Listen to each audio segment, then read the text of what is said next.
Good morning and welcome to Radio Friends on Tuesday, December the 30th, the day before New Year's Eve. And we've got two topics today. We're going to start first of all with CASSIE McCLELLAN. Good to have you here, Cassie. Thanks. From the Central Missouri Academy of Nutrition and Dietetics. And Cassie is going to talk about New Year's resolutions today for eating, right? Mm-hmm. Now, how many people actually keep those New Year's resolutions? Most people don't keep their New Year's resolutions, which is the sad part, but I try to help people to be more motivated to actually stick with it all year rather than just a few weeks. Okay, so what are you telling people this year as far as New Year's resolutions with food? Well, when it comes to New Year's resolutions that are based on food and nutrition, most people are looking to lose weight because we keep having more and more overweight and obese people in our country. Mm-hmm. So a lot of people are interested in weight loss, and I do have a few tips, general tips that I like to tell people for weight loss. One being making sure that you eat breakfast every morning. That's okay. A big one.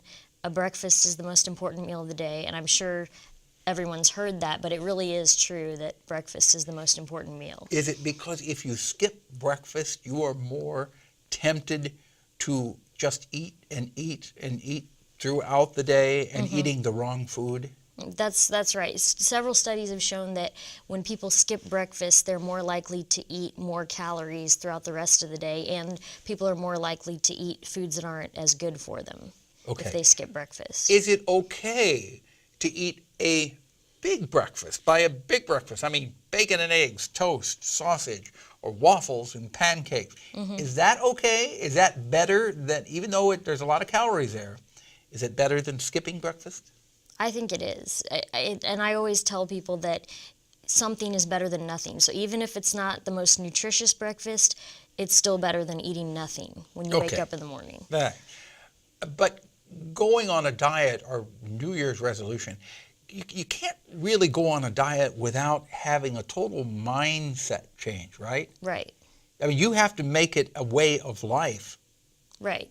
And I don't really like the word diet because I don't either. It's got a negative connotation to it, and diet usually implies something that's not going to last for a long time. It's just kind of a temporary fix. Uh-huh. So I like to focus on more of a lifestyle change because that's really what it's all about. If you want to lose weight and keep it off and be healthy for the rest of your life, it has to be a total lifestyle change, not just a temporary, like a fad diet. And those fad diets are awful, aren't they? They are. And besides watching what you eat, you must exercise also.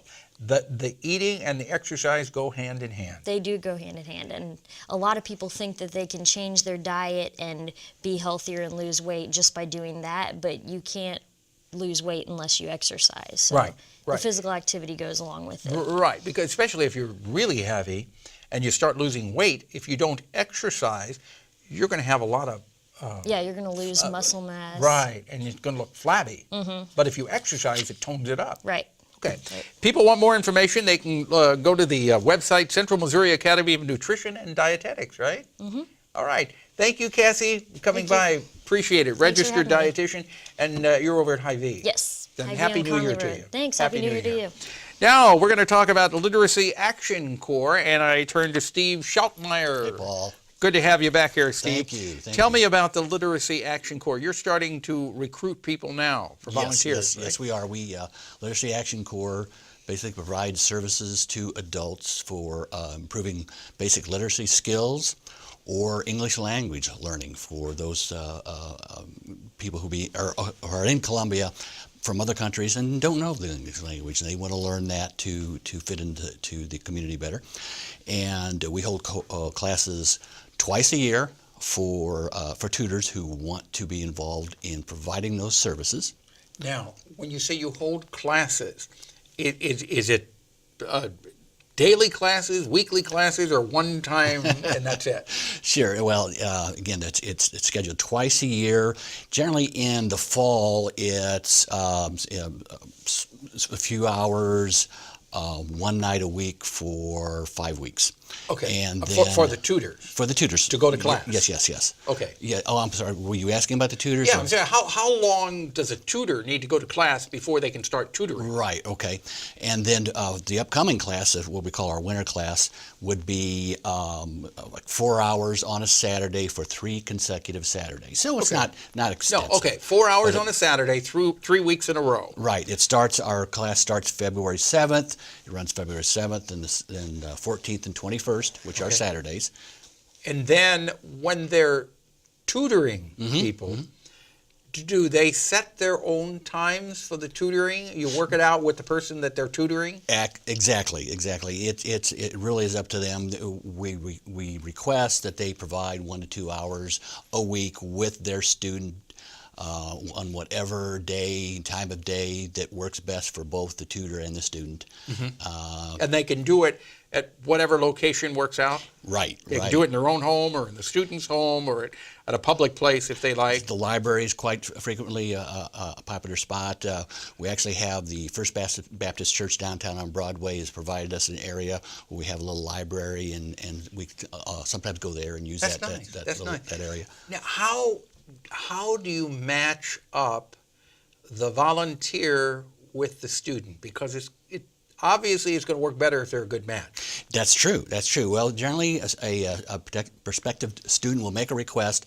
They'll match them up with a tutor, and if that doesn't work, then that gets changed down the road. I mean, you're right.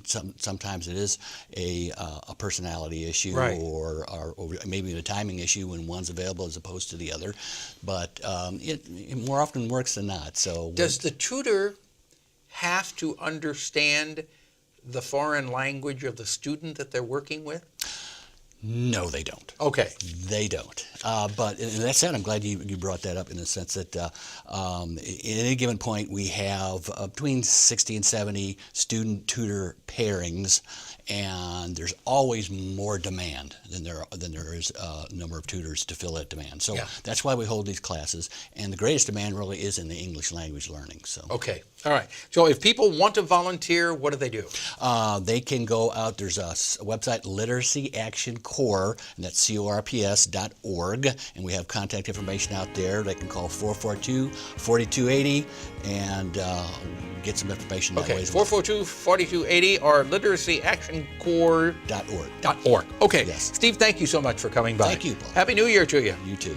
Tomorrow, we've got Hank Waters on, editorial commentary from the Columbia Daily Tribune. He'll spout off on some of his thoughts on that. Should be pretty good. Program directed by Travis McMillan, Reynolds Journalism Institute, Audio Pat Akers, KBIA, our flow director, Lowell Thomas, and our assistant producer and guest coordinator, Uncle James Mouser. Bye-bye.